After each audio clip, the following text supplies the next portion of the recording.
Can you tell me anything about yourself? Who you are, where you came from?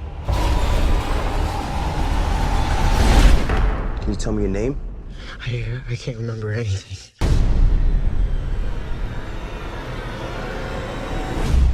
Congratulations on the film. Thanks, man. How much fun did you have working on this? It looked like a ball. It was a lot of fun, actually. You know, working with a cast, obviously, and just putting together this crazy little action movie. You know, it was great. It was a blast. We were very lucky in the fact that we genuinely got on very well with one another and cared for one another, and I think that really does translate into the film. I think you can kind of sense it. We're all really, really good friends, and we got to just run around a giant field all day.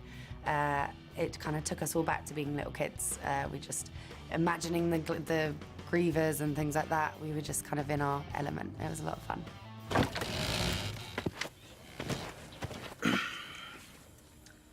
My name is Albie.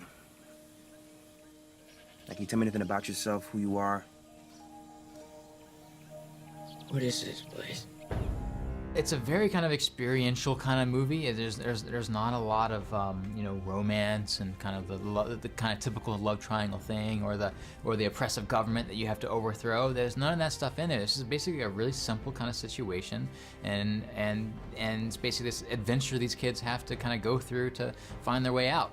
Wes seems like one of the most enthusiastic people. What was he like on set? Was it just more of the same? He was great. I think whenever we were a bit down or we were feeling a bit tired or we didn't understand something, we'd go and talk to Wes for 5 minutes and then be back. He just has that energy and that love for it. You know, he really wanted to make something great, not just for himself, but for everyone. Yeah, it was a lot of fun. It was hot. People. The sweat you see in the movie is real, you know, and yeah, it was a great experience though. It was our own little adventure making the movie, you know. Our location was a field in Louisiana that had snakes in it, and frogs and spiders and all sorts of stuff. You know, it was real. It wasn't a studio, and so to have that as your home was a great thing, because it really put you in where your character is supposed to be. Oh my God, can't we send someone after them? That's against the rules. Either they make it back or they don't. Can't risk losing anyone else.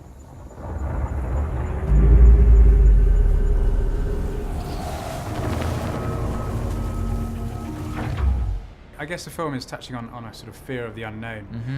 When you were a kid growing up, was there anything that scared you? Yeah, it was like dinosaurs, and you know, and the monsters under the bed. I had a fear of flying for a while. A bit of a fear of flying on planes for a while. I grew up in a very small town where the closest theater to me was like an hour away, so I spent a lot of my times out in the woods, you know, fighting monsters in the shadows, you know what I mean? But the unknown and growing up in itself was daunting.